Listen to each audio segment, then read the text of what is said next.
ব্যক্তিগত জীৱনেই হওক সংগ্ৰামৰে জীৱন আৰু অসমৰ মানুহৰ ক্ষেত্ৰত এই সংগ্ৰাম আমি যদি ইতিহাস চাওঁ ইতিহাসৰ প্ৰতিটো পাতে পাতে আপুনি দেখিব যে অসমৰ মানুহে বিভিন্ন সময়ত বিভিন্ন শত্ৰুৰ বিপক্ষে সংগ্ৰাম কৰি আহিছে আৰু সেই সকলোবিলাক সংগ্ৰামতে দুই এখনক বাদ দি অসমৰ মানুহ জয়ী হৈছে অকল জয়ী হোৱা নাই যেতিয়া পৰাজিতও হৈছে বিজয়ীসকলক আনি আমাৰ নিজৰ বুকুত সোমোৱাই লৈ এটা বৃহত্তৰ অসমীয়া জাতি আমি গঠন কৰিছোঁ দুৰ্ভাগ্যৰ কথা যে যি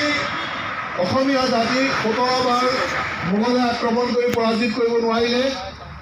যি অসমীয়া জাতিক 120 বছৰ ব্ৰিটিছে ঔপনিৱেশিক শাসনৰ যোগেৰে পৰাভূত কৰিব নোৱাৰিলে সেই অসমীয়া জাতিক আজি আমাৰ নিজৰ মানুহে পৰাজিত কৰিবলৈ ওলাইছে আমাক এই পৃথিৱীৰ পৰা বিচ্ছিন্ন কৰিবলৈ ওলাইছে আৰু তাৰ কাৰণে ষড়যন্ত্ৰ আজিৰ নহয় এই ষড়যন্ত্ৰ 1947 চনতে আৰম্ভ হৈছে অসমক ভাগ ভাগ কৰা ষড়যন্ত্ৰ 1947 চনতে আৰম্ভ হৈছে আপোনালোকৰ বহুতেই নাজানে মই জানো কাৰণ মোৰ বয়স আপোনাৰ সকলোতকৈ বেছি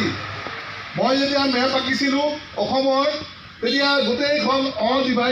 আনডিভাইডেড অবিভক্ত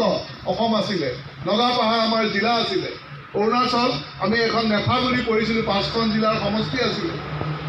মেঘালয় হাতী জয়ন্তীয়া হিলছ আছিলে গাৰো পাহাৰ আছিলে এইবিলাক আমাৰ জিলা আছিলে এইখন মই অসমৰ মেপ আঁকিছিলোঁ আৰু বয়স যিমানেই বাঢ়িলে অসমখন টুকুৰা টুকুৰ হৈ গৈ থাকিব অসমীয়া সমাজ যি বৃহত্তৰ অসমীয়া সমাজৰ কথা আমি সকলোৱে কৈছিলোঁ সকলোৱে পঢ়িছিলোঁ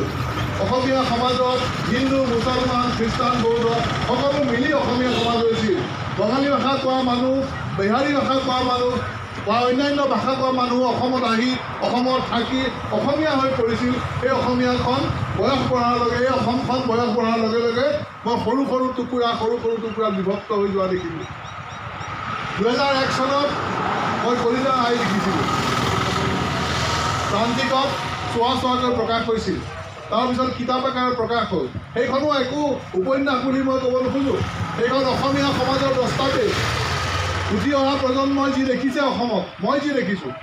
অসমৰ অৱস্থা মই দেখিছোঁ সেই অসমৰ বিষয়ে মই লিখিছোঁ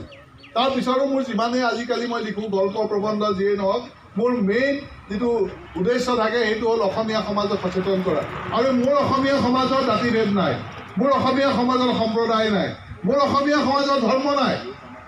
অসমৰ আই মাতৃৰ বুকুত যি অসমীয়া বুলি নিজক পৰিচয় দিছে